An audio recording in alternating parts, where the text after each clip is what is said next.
കേളി മീഡിയയിലേക്ക് സ്വാഗതം. അപ്പോൾ നമ്മുടെ കുടുംബശ്രീ ശാരദ സീരിയലിൻ്റെ എപ്പിസോഡിലേക്ക് പോയാലോ? അങ്ങനെ ശാലിനി സ്റ്റേഷനിൽ ചെന്ന് നമ്മുടെ വിഷ്ണുവിനെ ഇറക്കിക്കൊണ്ടുവരികയാണ്. ചന്ദ്രബോസിന് കണക്കിനിട്ട് കൊടുക്കുകയാണ്. എന്നിട്ട് താക്കീതും കൊടുക്കുന്നുണ്ട്. ഇനി അടുത്ത പണി തുടങ്ങിക്കുകയോ ചന്ദ്രബോസെ, എന്തായാലും നിങ്ങൾ ഇത് തന്നെ തുടരുമെന്ന് എനിക്കറിയാമെന്ന് പറഞ്ഞു. അങ്ങനെ വിഷ്ണു നാലെണ്ണം പറയുന്നു. എന്തായാലും നമ്മൾ ജീവിച്ചിരിക്കുന്നിടത്തോളം കാലം ഇത് ഇങ്ങനെ തന്നെ ആയിരിക്കും. അതുകൊണ്ട് ചന്ദ്രബോസിന് പറ്റുന്ന രീതിയിലൊക്കെ എന്നെ പൂട്ടാൻ നോക്കിക്കോ, ഞാനിത് പന പോലെ ഇവിടെ തന്നെ നിൽപ്പുണ്ടെന്ന് പറയും. അങ്ങനെ വിഷ്ണുവിനെയും കൊണ്ട് ശാലിനി അങ്ങ് പോവുകയാണ്. ഇതേ സമയത്താണെങ്കിൽ കുടുംബശ്രീ ശാരദ വീട്ടിലാണെങ്കിൽ നമ്മുടെ ഹമീദ് IG ഹമീദ് വരികയാണ്. അപ്പോൾ ഇത് കാണുമ്പോഴത്തേനും നമ്മുടെ ഗോപാലിനും ശാരദയ്ക്കും ആകെ പെട്ടെന്ന് മുഖത്ത് ഭാവങ്ങളൊക്കെ മാറി മറിയാണ്. പെട്ടെന്ന് ശാരദയ്ക്കാണ് ഈ നമ്മുടെ നസീറിനെ തലയിടിച്ച് വീഴുന്ന കാര്യങ്ങളെല്ലാം ഇങ്ങനെ ഓർക്കുകയാണ്. അപ്പോൾ ഹമീദ് വന്നിട്ട് പറയുന്നു, ഞാനൊരു കേസിൻ്റെ അന്വേഷണത്തിൽ വന്നതാണ്. നസീറിനെ കാണാതായ ലാസ്റ്റ് ഇവിടെ വന്നെന്നാണ് അറിയാൻ കഴിഞ്ഞതെന്ന് പറയും. അപ്പോൾ നമ്മുടെ ഗോപാലൻ പറയേ ഞങ്ങൾക്കറിയില്ല എന്ന് പറയും. അപ്പോൾ പറയും, എന്താ നിങ്ങളുടെ മുഖഭാവം മാറിയല്ലോ എന്ന് പറയും. അപ്പോൾ നമ്മുടെ ഗോപാലൻ പറയും, അത് അവളുടെ മുഖഭാവം എപ്പോഴും അങ്ങനെയൊക്കെ തന്നെയാണ്, പരിചയമില്ലാത്തവരെ കാണുമ്പോൾ, പ്രത്യേകിച്ച് പോലീസിനെ കാണുമ്പോൾ എന്നുള്ള രീതിയിൽ പറയും. അങ്ങനെ ഹമീദ് ഒരു വിസിറ്റിംഗ് കാർഡ് കൊടുക്കും. എന്തെങ്കിലും അറിവുണ്ടെങ്കിൽ എന്നെ അറിയിക്കണമെന്ന് പറഞ്ഞു. അത് ഗോപാലൻ വാങ്ങും. എന്നിട്ട് പുറത്തേക്ക് ഇറങ്ങിയ സമയത്ത് പെട്ടെന്ന് ഇങ്ങനെ ആലോചിച്ചിട്ട് പറയും, എൻ്റെ അടുത്ത് ആരാ പറഞ്ഞത് നസീറിനെ ഇവിടെ അവസാനമായിട്ട് കണ്ടെന്ന്?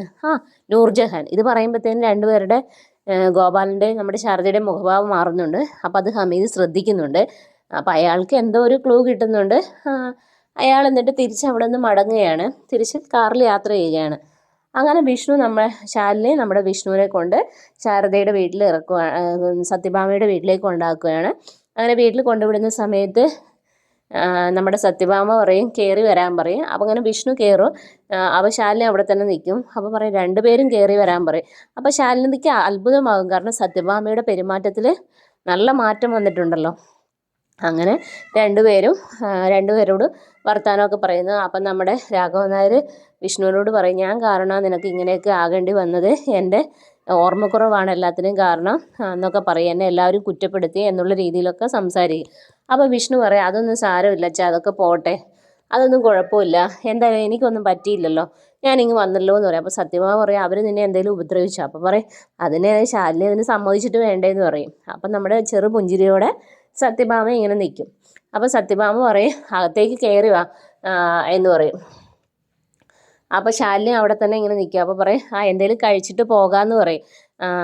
അപ്പം വിഷ്ണുവിനോട് പറയാൻ പറയും. അങ്ങനെ ശാലിനിയോട് പറയുകയാണ്. അപ്പം വിഷ്ണു ഭയങ്കര സന്തോഷമാവും വിഷ്ണുവിന്. കാരണം അമ്മയുടെ മാറ്റം. അങ്ങനെ വിഷ്ണു ഇങ്ങനെ അകത്ത് കയറിയിട്ട് ജനലിൻ്റെ അകത്തൂടെ ഇങ്ങനെ ശാലിനിയെ ഭയങ്കര പ്രണയ നിമിഷത്തോടെ ഇങ്ങനെ നോക്കുകയാണ്. ശാലിനിയുടെ രണ്ടുപേരും അങ്ങോട്ടും ഇങ്ങോട്ടും നോക്കുന്നു. അങ്ങനെ ശാലിനിക്കും ഫുഡ് നമ്മുടെ സത്യഭാമ കൊടുക്കുകയാണ്.